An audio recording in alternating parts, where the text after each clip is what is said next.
এই সন্ত্রাসের godfather master mind Tarique Rahman.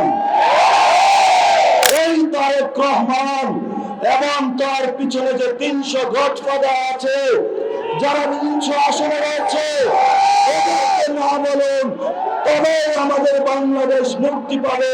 আমরা 18 কোটি বাংলাদেশী জনগণ যতদিন জীবিত থাকবো, একজন করে শহীদ হব, আমরা সন্ত্রাসের সাথে আপোষ করব না। শেখ হাসিনা থেকে শিক্ষা নিন। শহীদ মিছিল তারা বড় করেছিল, আজকে এই শহীদ ভূমিতে আমরা আছি। ভারতে পালিয়ে গেছে।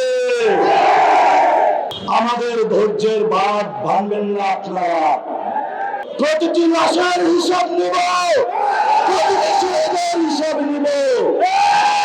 আমরা শহীদ হতে প্রস্তুত আছি।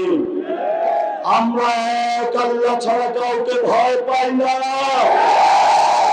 যারা গতকালকে আমাদের ভাইকে শহীদ করেছে, আমরা আমাদের ভাইয়ের শপথ করে বলছি, আমরা আগামী 12 তারিখে ব্যালটের মাধ্যমে প্রতিশোধ নেব ইনশাআল্লাহ। যারা সন্ত্রাস করে, যারা দুর্নীতি করে, যারা টেন্ডার করে, আপনারা তাদেরকে বয়কট করুন, গণভোটে হাকে জয়যুক্ত করুন।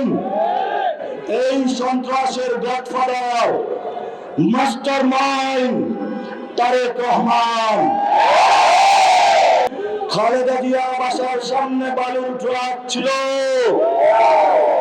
1 সেকেন্ডের জন্য নাইতে পারেন না। অকৃতজ্ঞ হবেন না। যেই মানুষ মুক্ত করে দিয়েছে সেই মানুষের উপরে আপনি বুকে গুলি চালাচ্ছেন। এই তারেক রহমান এবং তার পিছনে যে 300 গডফাদার আছে যারা 300 আসনে রয়েছে, ওদেরকে না বলুন তবে আমাদের বাংলাদেশ মুক্তি পাবে। দেশের নাম্বার 1 ট্রেডিং অ্যাপ নিফটি ফার্স্টে পাচ্ছেন ট্রেডিং এর সব সুবিধা, dual এক্সটেন্স access, company analysis, portfolio তৈরি করা সহ আরও অনেক ইউনিক ফিচারের সাথে ট্রেড করতে ডাউনলোড করুন এক্ষুনি।